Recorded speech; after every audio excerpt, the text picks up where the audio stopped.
ये जो मस्जिद अक्सा है, यहूदी कहते हैं कि ये हमारी है। अब मैं आपको तनाज़ा बता रहा हूं कि वजह क्या है। यहूदी कहते हैं हमारी है, क्यों? वो कहते हैं कि हजरत मूसा अलैहिस्सलाम यहां आए थे, यहां रहे थे, और यहां से कायनात का आगाज हुआ था, इब्तिदा हुई थी, और हमारे जो नबी मूसा अलैहिस्सलाम थे वो इस जागीर के मालिक है, लिहाजा ये हमारी है। उनका दावा ये है। ईसाई कहते हैं ये हमारी है, क्यों भाई? वो कहते हैं ईसा अलैहिस्सलाम के पैदा होने की जगह बैतुल लहम ये वही मौजूद है, और यही वो शहर है जिसका नाम अल कुद्स है, और इसी को यरूशलेम कहते हैं, और यही है जहां मस्जिद अक्सा है। तवज्जो है ना मेरी बात की? आप इस बात को जरा समझें कि ये अल कुद्स और यरूशलेम और मस्जिद अक्सा ये एक ही जगह का नाम है। बोलो तो सही ना। तो ये अल कुद्स असल उस शहर का नाम है जिसके अंदर मस्जिद अक्सा मौजूद है। ठीक है। अच्छा, वो कहते हैं ये हमारी है, क्यों? वो कहते हैं ईसा अलैहिस्सलाम इत्थे जम्मे ने, ए जगह ही साडी है। हजरत ईसा अलैहिस्सलाम पैदा होए ने ते साडे नबी दे पैदा होने दी जगह है, ते बंदा जमदा ते अपने घर है ना, ए साडी है। उन्हां दी है दलील है। मुसलमान कहते ने साडी है, क्यों? कहते ने ठीक है हजरत मूसा आए, ईसा इत्थे पैदा होए, लेकिन सारियां दे इमाम तो मेराज दी रात मेरे नबी बने सड़ना इत्थे आके। वो कहते हमारी है। अब ये है तनाजा। यहूदी अपनी तरफ खींच रहे हैं, ईसाई अपनी तरफ खींच रहे हैं, और मुसलमान जिनका असल हक है, चूंकि यहूदी दीन भी खत्म, ईसाई दीन भी खत्म, मनसूख, अब दीन है तो फकत दीन मोहम्मदी, इसके अलावा कोई दीन नहीं है।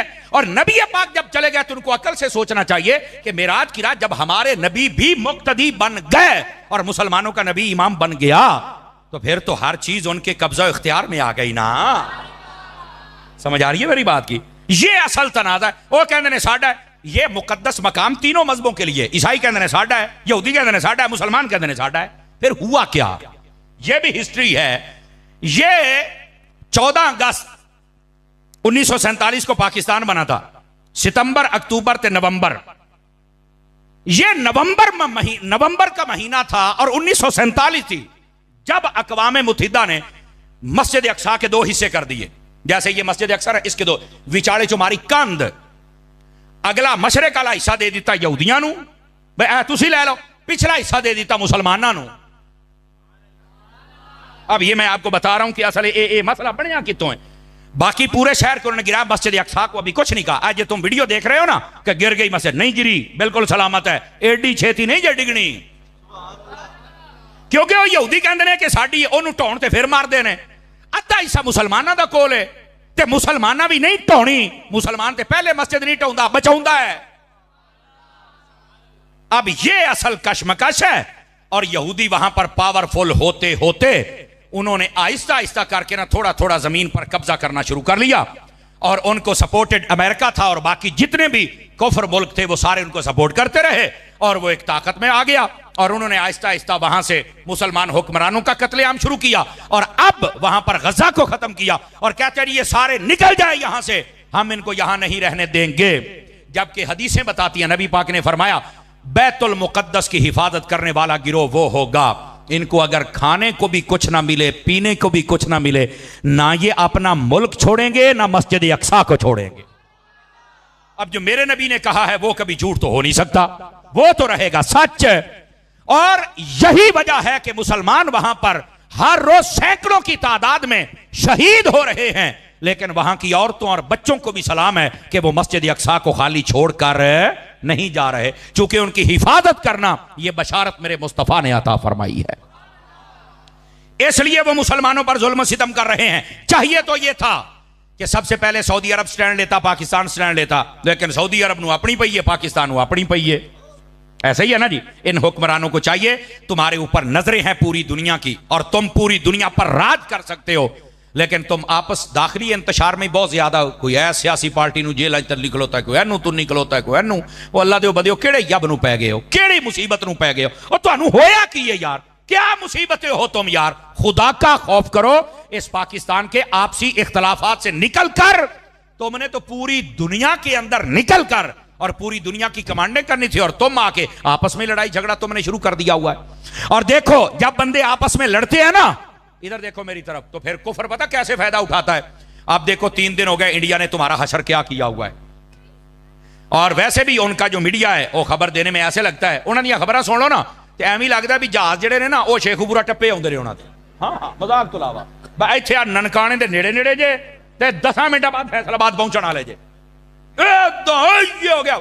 मैंने कहा ये एक अलग मसला है, कुफर में इतनी ताकत नहीं होती, मुसलमान के साथ इतनी जल्दी पंगा नहीं लेता, लेकिन वो आहिस्ता आहिस्ता करके एक एक बंदे को मारता है, जैसे गजा फलस्तीन में किया। और वैसे दूसरी तरफ ऐलान कर दिया कि हम तुम्हारा पानी बंद कर देंगे।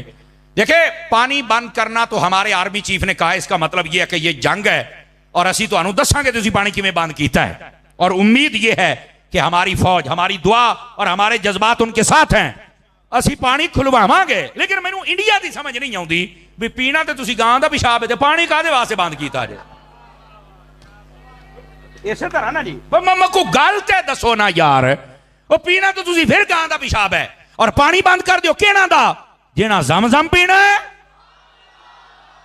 इनके साथ ऐसा रवैया ना रखो, तो समझ नहीं होनी तो होया की है। और ये पहलगाम के अंदर एक ड्रामा रचाया, कितने सियाह मर गए हैं, हाल हाल बात। पाकिस्तान ने अच्छा जवाब दिया, इन्होंने कहा कि फजाई सरहद बंद है, कोई तुहाड़ा जहाज साडे उत्ते लंघ सकदा, अच्छी बात है। और दूसरा इन्होंने भी कहा 48 घंटे ने सारे इंडियन निकल जाओ इत्थों, असीं तुहाड़ा बंदा को नहीं रखना, अच्छी बात है। और साथ में बॉर्डर उन्होंने कहा तुसी बात ऐसी भी बंद कीता, कोई चूड़ियां नहीं पाईयां।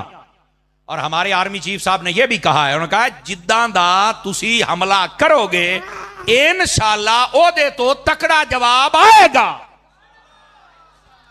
और यहां पर पहली तो बात है, आलमी दुनिया को समझना चाहिए कि ये अगर जंग लग गई तो ये एक एटमी जंग होगी, याद रखो, बचेगा कोई भी नहीं, ठीक है। पहली तो बात है दानिशमंदी से काम ले, और दूसरी बात ये है कि ये झूठा प्रोपेगेंडा है, इससे बचें। और तीसरी बात ये है, हमारे हुक्मरानों को इधर देखो, हमारे सहाफियों को, हमारे मजहबी बंदों को, हमारे ताजरों को, हमारे सियासतदानों को, हमारी ये फौज को सोचना पड़ेगा कि आखिर ये सारे हम पर हमलावर क्यों हो रहे हैं। कहीं हम आपस में इख्तलाफ तो नहीं ज्यादा कर बैठे। आपस के इख्तलाफात को खत्म करो। सहाफती तौर पर, तिजारती तौर पर, सियासी तौर पर जितने इख्तलाफात है, तलखियां कम करो। मजहबी तौर पर जितने इख्तलाफात है कम करो, मेहरबानी करो, खत्म करो और सारे एक पेज पर जमा हो जाओ। इन्हें बताओ हम मुसलमानों की भी हिफाजत करना जानते हैं और अपने मुल्क वतन अजीज की भी हिफाजत करना जानते हैं। समझ आ रही है हजरात के कोई नहीं आपको? तो इस वास्ते जब मुसलमान आपस में अपनी सीटों की तरफ देखता है तो फिर कुफ्र इन पर हमला आवर होता है। लेकिन अल्लाह की रहमत के साथ हमारी फौज एक ताकतवर फौज है, और यही बात है, जिनकी फौज ताकतवर होती है उन पर कुफ्र जल्दी हमला नहीं कर सकता। इसी वास्ते 3 दिन हो गए इंडिया की हिम्मत नहीं, लेकिन उन्हें ओछे हथकंडे जरूर इस्तेमाल किए। लेकिन मेरी दुआ है अल्लाह ताला मेरे मुल्क की हिफाजत फरमाए। जाहिरी सबब फौज है, अल्लाह हमारी फौज को ताकत और हिम्मत अता फरमाए। और फौज को भी हम ये कहते हैं कि जो बंदियां दी लोड़ पवे तो फिर दसिया जे या रसूल अल्लाह कहने वाले पढ़ाओगे इंशाअल्लाह। और तीसरी बात मैंने जो कही है, बार बार दोहरा रहा हूं, हमारे सियासी तौर पर, मजहबी तौर पर, सहाफती तौर पर ये जितने इख्तलाफात हैं इनको खत्म करना होगा। हम इतना आपस में उलझ गए कि देख लो दुश्मन हमें आंखें निकालने लग पड़ा। मैंने एक वीडियो देखी छोटी सी, उसके अंदर ना 2 बारहसिंगे थे, वो आपस में लड़ रहे थे और पीछे से शेर आया, उसने हमला किया और दोनों को मार डाला।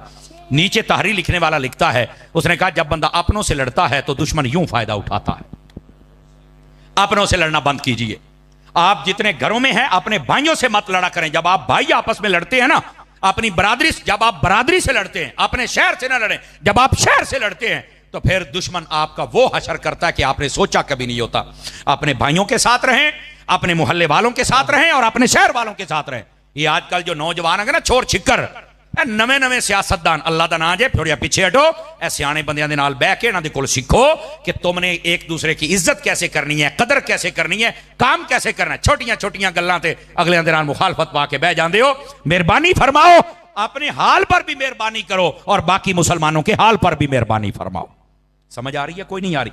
ये हमारा फरीजा है मेरी जान, हम जो मिंबर पे बैठ के अदा कर रहे हैं कि तलखियां कम करो, इख्तलाफात कम करो, झगड़े कम करो, ताकि दुश्मन तुम्हारे से फायदा ना उठा सके। और जब तुम एक मजबूत अफराद बन जाओगे तुम भी तरक्की कर जाओगे और तुम्हारा मुल्क भी तरक्की कर जाएगा। ठीक है, ये 2 बातें आपको समझाना मकसूद थी। अब आ जाइए जरा तीसरी बात की जानिब। थके तो नहीं है आप हज़रात? इंशाल्लाह 12 घड़ियों पे बजेंगे, मुंहों पे नहीं बजने देंगे इंशाल्लाह। उससे पहले पहले आपकी जान छोड़ दी जाएगी, लेकिन उतनी देर तक आप मुझे टाइम दीजिए ताकि फकीर आपकी खिदमत में बात अर्ज करे। यह है जमीनी हकायक गजा के तबार से और ये इंडिया और पाकिस्तान के हवाले से, ये जमीनी हकायक हैं।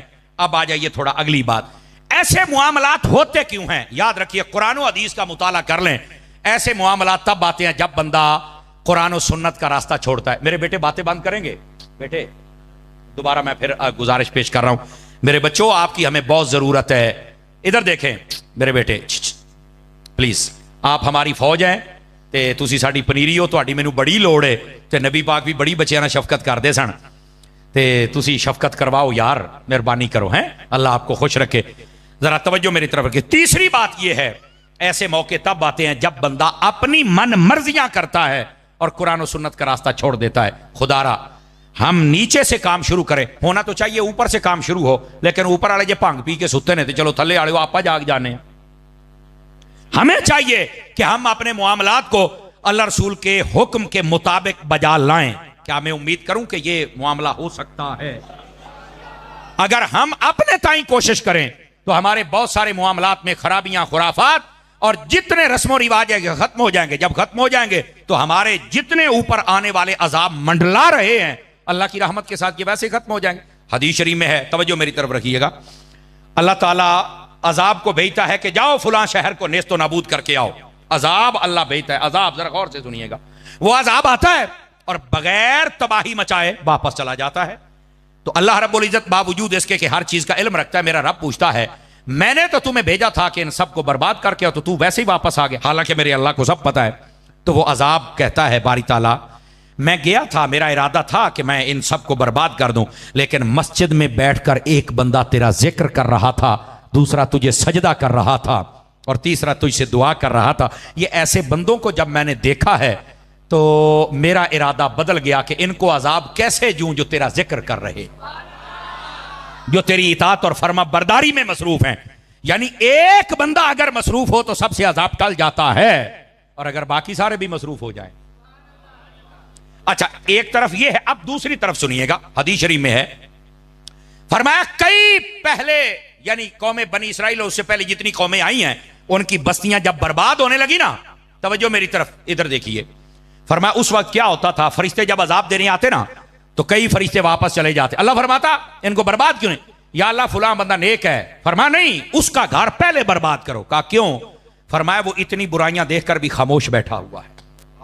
मेरे भाई, अगर अल्लाह की रहमत एक जिक्र वाले से अजाब को दूर करके तुम्हें बचा सकती है, और अगर कोई बुराइयों पर ना बोले और बुराइयों को अच्छा समझने लग जाए, चुप हो जाए और यह कह देना जिथे लगा लगा ही रहे, उस वक्त अल्लाह का अजाब आता है और सबसे पहले नेकों को बर्बाद करता है, बाकियों की तबाही बाद में होती है। अल्लाह के बंदो, अपने अंदर यह जुर्रत पैदा करो कि अच्छाई को अच्छाई कहो, बुराई को बुराई कहो।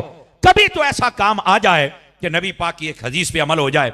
मेरे आका करीम ने फरमाया सल्लल्लाहु अलैहि वसल्लम, आप फरमाते हैं जब कोई बुरा काम देखो तो सबसे पहले फरमाया अपनी जबान से रोको। जबान से नहीं रोकते, हाथ से रोको। हाथ से नहीं रोक सकते, दिल से तो बुरा जानो ना। आज जमाना वो है, दिल से बुरा जानने वाला काम भी आहिस्ता आहिस्ता जा रहा है। और याद रखो, जिस दिन ये खत्म हो गया फिर अजाब का इंतजार करना। मेरे नबी ने फरमाया जब फितने बढ़ जाएंगे उस वक्त होगा क्या? तवज्जो मेरी तरफ, एक एक बात सुनने वाली है। मेरे आका करीम ने फरमाया जब फितने बढ़ जाएंगे पहली निशानी ये होगी कि लोग दीन को छोड़ जाएंगे। दूसरी निशानी, लोग जाहिल को अपना पेशवा बनाएंगे, आलिम को अपना दुश्मन समझेंगे। आज वही सूरत हाल है। मिर्जा जैसा जाहिल जिसको कमरे में बांधा हुआ है उसको तो अपना पेशवा माना जा रहा है, और जो उलमा मैदान अमल में हैं उनको कहा जाता है मौलवी ने सारे जना कीता है। नहीं, मौलवी ही है जो तेरा ईमान बचा रहा है, मौलवी ही है जिसने मस्जिदें आबाद की हैं, मौलवी ही है जो 5 वक्त की अजान देता है। बल्कि मुस्लिम शरीफ की हदीस है, नबी करीम अलैहि सलाम ने इरशाद फरमाया ला तसुब्बुद्दीक फइन्नहु युक़िदुल सलात। फरमाया कभी मुर्ग कुक्कड़ हुंदा ना, कुक्कड़ तहज्जुद टाइम कभी बांग देवे ना तो फरमाया इसकी आवाज को बुरा ना समझना, इसको गाली ना देना। क्यों? फरमाया ये तुम्हें नमाज के लिए जगाता है। इसकी शरह के अंदर उलमा लिखते हैं लोगों ये तुम्हारे लिए सबक है। अगर कोई बंदा मुर्ग अजान दे तो उसको बुरा नहीं कह सकता, तो जो आलिम 5 वक्त अजान देता है उनको बुरा कैसे कह सकते हो? इन उलमा की इज्जत को समझो, वकार को समझो। लेकिन नबी पाक ने फरमाया ये पंखा बांध ही रहे तो ठीक है, आप बस तकरीर सुने इंशाल्लाह खैर हो जाएगी। इधर देखिए ना, पसीना पसीना आएगा तो मेरी तबीयत खुलेगी ना। तवज्जो मेरी तरफ रखिए, जरा सीधा होके, अगर नाराज ना हूं तो, थके हुए भी ना हूं तो सीधे होके बैठिए। और इतनी सुभान अल्लाह के मुझे पता लगे कि बंदे जाग रहे हैं। वैसे ना भी कहें तो तकरीर हो जाएगी। ये थोड़ी सुभान अल्लाह ना सानू तकरीर नहीं आउंदी, सानू वैसे ही आउंदी हुंदी, लेकिन ये एक रब्त होता है गुफ्तगू का, वो जुड़ा रहता है। इधर देखे, मेरे नबी पाक सल्लल्लाहु अलैहि वसल्लम ने फरमाया फितने जब उरूज पे होंगे, निशानियां, तवज्जो है, नबी पाक ने फरमाया जाहिल को अपना पेशवा बनाया जाएगा और आलिम को पीछे किया जाएगा। कमीने बंदे को इज्जत दी जाएगी और इज्जत वाले को जलील समझा जाएगा। नबी पाक ने फरमाया शराब आम होगी और रोकने वाले को बुरा समझा जाएगा। फरमाया सड़क किनारे पर औरतें बदकारी करेंगी और रोकने वाला कोई नहीं होगा। आज सारी सड़क किनारे खड़ी हैं, जहां से बिठाओ गाड़ी में लेके चले जाओ, यही बदकारी और किसको कहते हैं। मेरे नबी ने फरमाया अपनी बीवी को मां पर तरजीह दी जाएगी और बीवी की इज्जत को आगे बढ़ाया जाएगा, मां को पीछे फेंका जाएगा। फरमाया दोस्तों की इज्जत की जाएगी, अपने बाप की इज्जत नहीं की जाएगी। ये मेरे नबी निशानियां बतला रहे हैं। फरमाया खयानत आम होगी, झूठ आम होगा, धोखा आम होगा। और फरमाया उस वक्त एक और मसला, नाच गाने वालियां भी आम होंगी, जहां चाहो तुम नाच गाना उनका देख सकते हो। आज ये हालात तुम्हारे सामने है और हमारे कई लोगों ने माहौल ऐसा बना दिया, महफिल करनी हो तो इजाजत लेनी पड़ती है सिक्योरिटी की, और अगर कंजर नचवाने हो तो कोई इजाजत नहीं है, सारे कंजर खड़े होकर देखने शुरू कर देते हैं। मादरत के साथ कोई जुमला सख्त हो तो मुझे माफ कर देना, और ये सख्ती अगर हम करते हैं तो हमें भी डॉक्टर समझा जाए कि जो ऑपरेशन करते वक्त छुरी चलाता है तो तुम्हें तकलीफ नहीं होती, भी साढ़े फायदे वास्ते करदा पे है, ते सानू भी मजहबी डॉक्टर समझ लो, खैर है। हुण चुप हो गए जे जनाब, है असी भी अगर ऑपरेशन करते पे तो निक्का मोटा सानू भी काट ला लेन दे मेरा पुत, टेंशन ना ले। तो ये नबी पाक सल्लल्लाहु अलैहि वसल्लम ने इस बात को वादे फरमाया। सवाल ये है, इधर देखें मेरी तरफ, शीशा मैंने आपके सामने कर दिया, हर बंदा खड़ा होकर अपना चेहरा देख रहा है, इसके अंदर कैसा नजर आता है। हर बंदे को अपना चेहरा देखना चाहिए, और अगर ये गंदी तस्वीर उस चेहरे में नजर आए तो फिर शीशे को ना तोड़ो, और मैंने शीशा दिखाया मुझे बुरा ना कहो, बल्कि अपना चेहरा धो के आओ। समझ आ रही है ना हजरात, हम सबको अपनी इस्लाह करनी होगी। ये फितनों का दौर है और इसके अंदर वही काम हो रहा है जो आप देख रहे हैं और जो मेरे नबी ने फरमाया था। जबकि हकीकत क्या है, रहमत आलम सल्लल्लाहु अलैहि वसल्लम, आपके अगर दीन को देखा जाए उसमें तो खैर है, रहमत है, शफकत है। नबी पाक सल्लल्लाहु अलैहि वसल्लम तो यहां तक फरमाते हैं कि जो किसी रास्ते पर चल रहा हो और देखे कि रास्ते के ऊपर कोई अटकल वाली चीज है, रोड़ा है, वट्टा है, कंडा है, फरमा उसको अगर कोई हटा दे तो अल्लाह उस बंदे के लिए जन्नत का रास्ता आसान फरमा देता है। हमारे दीन में तो इतनी खैर है, लेकिन आज वो कहां गई खैर। हमारे दीन के अंदर इतनी खैर है, नबी पाक सल्लल्लाहु अलैहि वसल्लम आपने फरमाया, गौर से सुनिएगा, बनी इसराइल की एक बदकारा औरत थी, फरमाया अपने गंदे मकसद पे जा रही थी, बुखारी शरीफ में रिवायत है, कुत्ता एक प्यास से मर रहा था, उसने अपना जूता अपने दुपट्टे से बांधा और कुएं में लटकाया और उसके अंदर पानी निकाल के कुत्ते दे मुंह च पाया, उसकी जान बच गई। अल्लाह ने उस वक्त के नबी अलैहिस्सलाम से कहा, इस औरत को कह हमें तेरी अदा ये पसंद आ गई, हमने तेरे गुनाह माफ कर दिए हैं, अच्छे अमल कर, हमने तुम्हें जन्नती बना दिया। हमारे दीन में जान बचाने पर इतना बड़ा अजर है, तो जहां बदकार औरत कुत्ते की जान बचाए उसका ये हाल है, तो जहां एक मुसलमान की जान बचाए। बात समझ आ रही है हजरात के कोई नहीं आ रही। हम कहां चले गए, हमने अपने रास्ते बदल लिए और फिर हम कहते हैं गजा के मुसलमानों पर हमले हो गए, फिर हम कहते हैं इंडिया सानू अखा कट है। हम अपने करतूतों पर भी तो गौर करें ना मेरे भाई। हमारे जो लेन पहली उम्मतें, आपको पता है उनके ऊपर अजाब क्यों आए थे? कुरान मजीद कहता है सबसे ज्यादा वजूहात दो बयान की है, नाप तोल में कमी करते थे, नबियों की नाफरमानी करते थे। बताइए ये कौम नाप तोल में कमी कर रही है कि नहीं कर रही, बताओ मुझे जरा। लेकिन शुक्र करो अभी पत्थर नहीं बरसे, शुक्र करो अभी चेहरे नहीं बिगड़े। नबी पाक ने फरमाया था जब ऐसा मौका आ जाए लोग बददियानती पर उतर आए और फखर समझे, फरमाया फिर इंतजार करना जलजले का, सुर्ख अंधेरियों का और बेमौसमी बारिशों का। अब इस्लामाबाद में आपने देखा कैसा ज़ालाबारी हुई, देखी है ना आपने, गाड़ियां तबाह कर दी, सारे बंदे ओए होए होए, इतना नुकसान। मैं कहा जिथे 4 बर्फ के गोले डिगे ने उथे तुसी इन्हें चीखते पे हो, तो गजा के अंदर तो इतने बम गिरे, तब तकलीफ क्यों नहीं हुई थी? हमें सोचना होगा।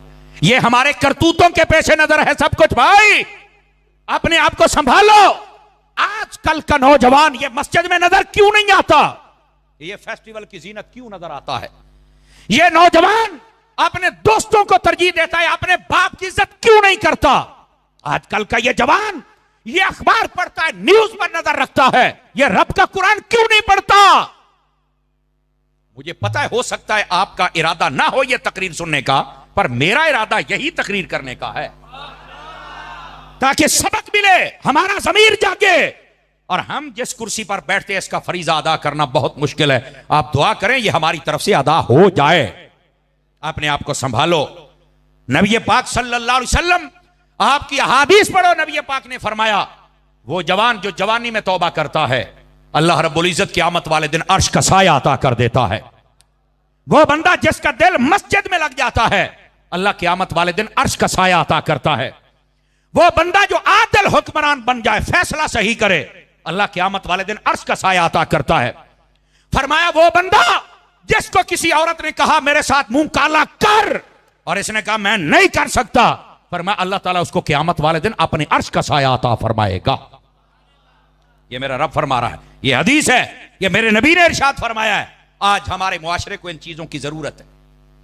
नबी पाक अलैहिस्सलाम ने फरमाया, बुखारी शरीफ में हदीस है, गौर से सुनिएगा, मुसीबतें टालनी है ना तो अपने किरदार को बदलना पड़ेगा। बुखारी शरीफ में हदीस है, रहमत आलम अलैहिस्सलाम फरमाते हैं, बनी इसराइल के 3 बंदे जा रहे थे और पहाड़ी सफर था, अंधेरी आ गई, बारिश आ गई, शदीद तूफान चला। वो एक गार में बैठे, ऊपर से पत्थर गिरा और गार का दरवाजा बंद हो गया।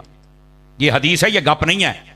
वैसे ये 5वीं की किताब में भी ये मजमून था किसी वक्त, पता नहीं अब है या नहीं है। तो ये हदीस है बुखारी शरीफ की, जरा गौर से सुनिए सारे मेरे दोस्त, मेरे अहबाब।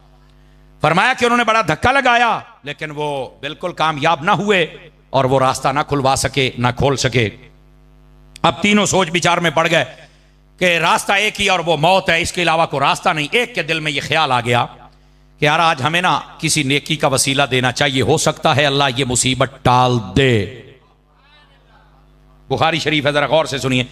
एक ने कहा ठीक है मैं अपनी नेकी का वसीला देता हूं। उसको अपनी जिंदगी की ये नेकी याद थी, सुनिए क्या वो कहता है, बारी ताला तेरे तो इल्म पाक में है कि मेरे माँ बाप भी थे और मेरे छोटे बच्चे भी थे और मैं बकरियां चराता। जब मैं वापस आता था तो मैंने कभी अपने बच्चों को दूध पहले नहीं पिलाया था, मैं पहले अपने माँ बाप को पिलाता था।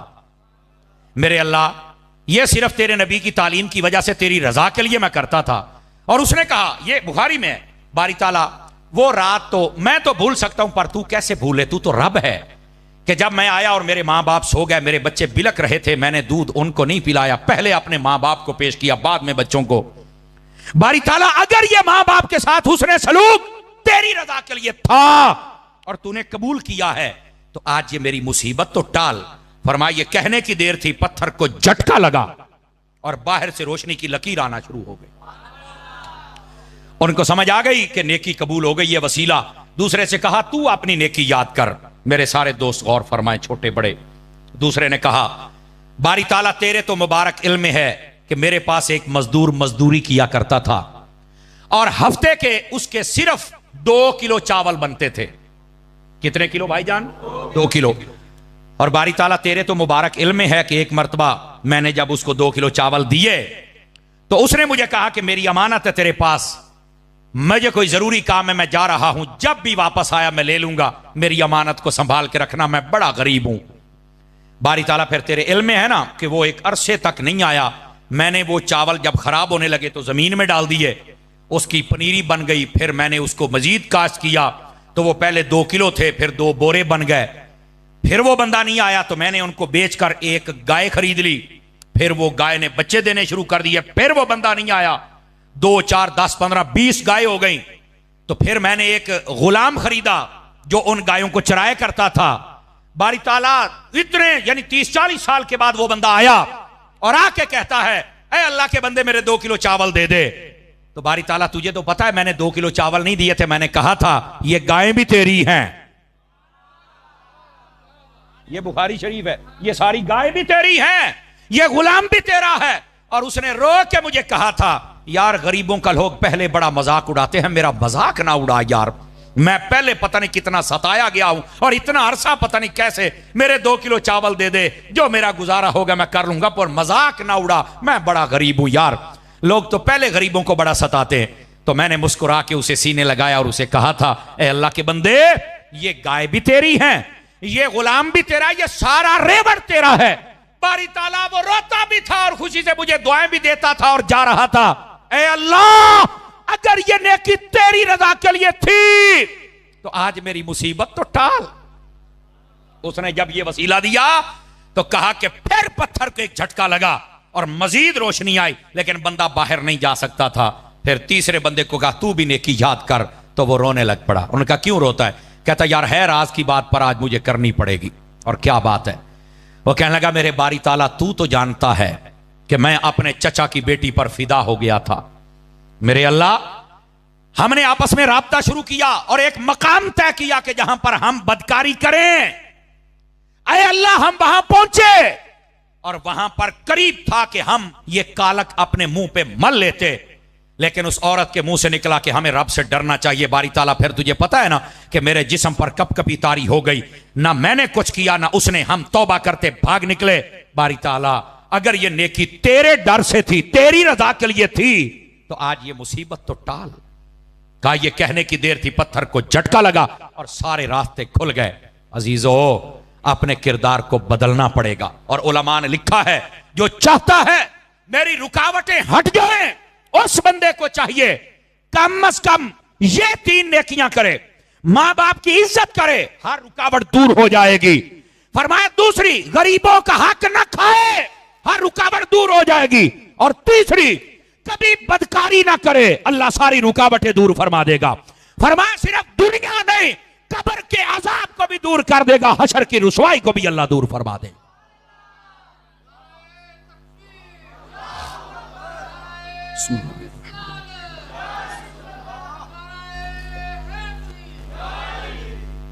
मेरे अजीज और प्यारे दोस्त, जब तक हम अपना किरदार नहीं बदलेंगे, हम अपने आप को नहीं संभाल लेंगे, उस वक्त तक ये रुकावटें हमारे सामने आती रहेंगी। तो अपने किरदार को बदल के दे, खुदा की कसम ये सारी रुकावटें दूर हो जाएंगी और अल्लाह ताला दुनिया भी बेहतर फरमा देगा और आखिरत भी बेहतर फरमा देगा। मैं गुफ्तगू को समेटने की तरफ आ रहा हूं, सिर्फ 2-4 मिनट और हैं, मैं फिर आपसे इजाजत चाहूंगा, क्योंकि मैंने वादा किया था 12 बजे से पहले पहले फकीर आपकी जान छोड़ेगा। वैसे भी लगभग घंटा हो गया है गुफ्तगू को, लेकिन इस बात को हम समझने की कोशिश करें। इतनी बड़ी तादाद में हम लोग बैठे हैं और हम सुस्तियां करते हैं कुरान पढ़ने में, नमाज पढ़ने में, और हमारे मुआमलात के अंदर कितनी सुस्तियां हैं। और लोगों ने ना अपना अपना एक दीन बनाया हुआ है। जो दुकान बना के बैठे कहते हैं इसके हलाल कमाना भी तो इबादत है, तो भाई नमाज पढ़ना इबादत नहीं है। और जो नमाज पढ़ता है उसको कमाने की फिक्र नहीं हो, कहता भाई नमाजा पढ़ो, अपनी कबर सीधी करो, क्या जड़े बाकी 6 जब में नहीं है उनके सीधा करना है। आप तवज्जो नहीं फरमा रहे मेरी बात पर। हर बंदा अपने ज़हन के मुताबिक ज़हन बना के, और खुद मुफ्ती ना बनो, दीन को समझो मेरी जान। नबी पाक सल्लल्लाहु अलैहि वसल्लम आपकी सुन्नत के मुताबिक जब दीन पर कोई अमल करता है, अल्लाह ताला इतना अजर देता है बंदा सोच भी नहीं सकता। मेरे आका करीम अलैहिस्सलाम ने फरमाया, तवज्जो हो तो सुना दूं हदीस आपको अगर जाग रहे हैं तो। रहमत आलम अलैहिस्सलाम ने फरमाया, जो बंदा फजर की नमाज पढ़ के अपने घर से निकलता है, वो अल्लाह का झंडा अपने हाथ में लेके निकलता है। इसकी शरह में उलमा ने लिखा है, फरमाया जिधर भी जाता है अल्लाह फतह अता फरमा देता है। तो जिन्होंने ने राती 2 बजे सोना तो सवेरे 12 बजे उठना है, कैसे फजर पढ़ोगे? मेहरबानी करो, अपनी आदत बदलो। फिर कहते हो दफ्तर जाते हैं काम नहीं होता, रिश्वत देनी पड़ती है। माशाल्लाह तू आया ही बड़े सीधे तरीके नाल है। समझ आ रही है ना? अब दूसरी बात, मेरे नबी ने फरमाया जो फजर की नमाज पढ़े बगैर निकलता है वो शैतान का झंडा अपने हाथ में लेके निकलता है। तो जिदे हथी शैतान का झंडा होना है उन्हें कामयाबी लभनी है। नमाज फजर, ये हदीस है।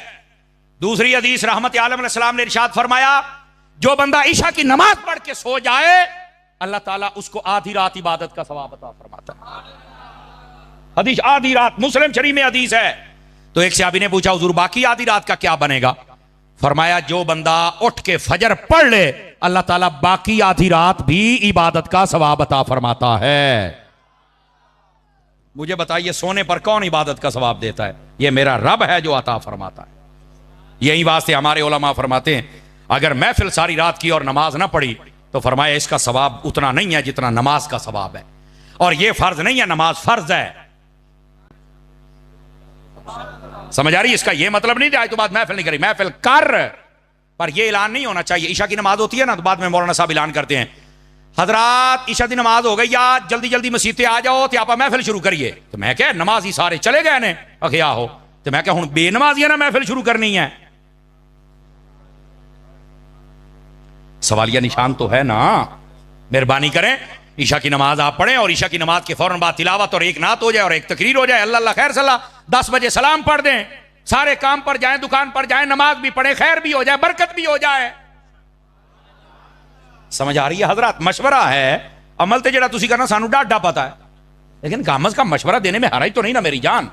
तो अपने आप को थोड़ा संभालिए मेरे अजीज। ये है नबी पाक सल्लल्लाहु अलैहि वसल्लम की सुन्नत और ये है तरीक। और मैं आपको एक और बड़ी पते की बात बताऊं, सारे भाईजान तवज्जो करें तो सुनाऊं। ये मुहद्दिस अलीपुरी पीर सैयद जमात अली शाह साहब रहमतुल्लाह अलैह, आपके मलफूजात में ये बात मौजूद है, पढ़ सकते हैं आप। आपसे पूछा गया कि अल्लाह ने हलाल में बरकत रखी है या हराम में? तो फरमाया हलाल में, हराम में बरकत नहीं है। कहा कैसे? फरमाया देखो ये जो बकरी है या गाय है या भैंस है, साल के अंदर ये जब बच्चा दे तो गाय भैंस एक बच्चा देती है, और अगर वो उम्मीद से हो तो ना हो तो कहने देना है। समझ आ रही ना? बकरी होती है तो एक बच्चा हाथ दो, हूं जिन्नी मंगाई हूं 2 वाली बकरी है ही कोई नहीं, शायद कोई हो बे, वरना पहले बकरियां 4-4 बच्चे भी देती थी। ये बात भी समझे आप हजरात। अच्छा, इसके बावजूद कि इनके पैदा होने की रेशो कम है, कुर्बानी पे ये हलाल होते हैं, शादी ब्याह थे, होटल थे, ऐसे ही है ना, लेकिन इसके बावजूद इनके रेवड़ नजर आते हैं। इसके मुकाबले आप बिल्ली देख लें, कुत्ती देख लें, उसके बच्चे ज्यादा होते हैं, 6-6, 8-8, 10-10 गलूरे, तो 6 महीने बाद उन्हें सूना है, लेकिन इसके बावजूद आपको रेवड़ नहीं नजर आते। हालांकि है ये भयानक बात, घिन वाली बात, लेकिन समझाने के लिए कहना पड़ रही है मुझे। इनको जिबा करके कहीं पर जैसे बाकी जानवर इस्तेमाल होते हैं, इनके इस्तेमाल भी कोई नहीं करता, ना ये जिबा किए जाते हैं, ना इनके और कोई मसरफ है, पैदा भी ज्यादा होते हैं, इज्जत फिर कोई नहीं। क्यों? फरमाया बरकत हलाल में है, हराम में नहीं है। पहली बात। अब दूसरी बात सुनिएगा। एक बंदे ने सवाल किया, हजूर इन्हों बरकत लभी क्यों है? यानी ये कुत्ता है या कुत्ती है, इन्हों बरकत क्यों नहीं लभी, तो बकरी ने क्यों लभी है, वजह क्या है? अब सुनिए जवाब। फरमाने लगे वजह यह है, कुत्ता जो होता है ना, रात के पहले हिस्से में जागता रहता है, लेकिन जब पिछला पहरा है तहज्जुद के बाद ये सो जाता है। और जो बकरी होती है ये पहले पहर में सो जाती है, तहज्जुद के वक्त उठ जाती है।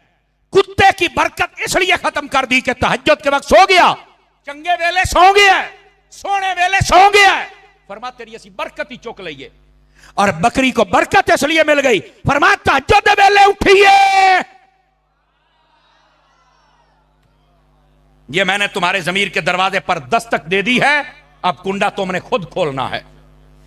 अगर बकरी जाग जाए तहज्जुद के वक्त, हालांकि ना उन्हें मसीती होना है ना उन्हें नमाज पढ़नी है, तो ना, लेकिन तहज्जुद का टाइम बाबरकत है, उसमें जागने से ही अल्लाह ने उसको बरकत दे दी है। अल्लाह के बंदे, तू और मैं क्यों नहीं जागते हैं? हम रात के पहले पहर में जागते हैं, पिछले में क्यों सो जाते हैं? क्यों हमारी हरकत बकरी वाली नहीं है और क्यों कुत्ते वाली हरकत पे हम चले हुए हैं? जुमला सख्त है, बर्दाश्त कीजिएगा। क्या हुआ क्या है मुसलमान? मेरे भाई आज कहते हैं बरकत चली गई, वो सारी रात तो ठेले पे बैठा रहना है, तहज्जुद टाइम होता तो चुप करके सौ जाना है, ना अज़ान फजर, ना नमाज फजर, ना तिलावत कलाम। मुझे पता है ये बात सुनने के बाद सुभान अल्लाह बहुत मुश्किल होती है, लम्हा फिक्रिया है और अच्छी बात है, आपने सुना है और मुझे उम्मीद है अमल भी करेंगे। टाइम से सोएं और तहज्जुद के वक्त टाइम से उठने की आदत। और आपको पता है ये डॉक्टर हज़रात कहते हैं सवेरे उठ के जरा सैर करया करो, कहते हैं ना जी, ये सवेरे ही सैर क्यों, रात ही क्यों नहीं? कभी सोचा है? कहते हैं जी वो टाइम ऐसा होता है कि उसके अंदर ये रक्शे, ये बसें, ये ट्रक और ये चीजें नहीं होती, डस्टलेस माहौल होता है सारा मौसम, यानी उसमें धूड़ ते कट्टा ते रक्शे ते ये वो नहीं होता। मैंने कहा ये तेरी डॉक्टरी तहकीक है, तुम्हें सूफिया की तहकीक बताऊं? सूफिया कहते हैं जो बंदा फजर के वक्त उठ के जरा बाहर निकलता है ना, अल्लाह ताला उसको शिफा देता है, उसकी सेहत के लिए फायदेमंद है। क्यों? फरमाया वजह यह है उस वक्त जागने वाले या नमाजी हैं या कुरान वाले या तहज्जुद, जितने डाकू लुटेरे शराबी बदमाश बदकार ये सारे सोए हुए होते हैं, ये हवा नमाजियों के जिस्म से टकरा के जब आती है तो जो जो इस हवा में सांस लेता है अल्लाह उसे भी शिफा अता फरमा देता है। ये ऐसा लॉजिकल बात, ये सूफिया ने ताकीद की है। और तवज्जो है मेरे भाई, खुदारा नबी पाक की सुन्नत की तरफ रगबत फरमाइए, खुदारा मेहरबानी फरमाइए और नबी करीम अलैहिस्सलाम के तरीक पर चलने की कोशिश कीजिए। अल्लाह ताला आपकी और मेरी आज की हाजिरी कबूल फरमाए। मदरी चैनल देखते रहिए, दावत इस्लामी आपकी अपनी तंजीम है। अल्लाह करीम सबको खैर बरकत नसीब फरमाए, आमीन।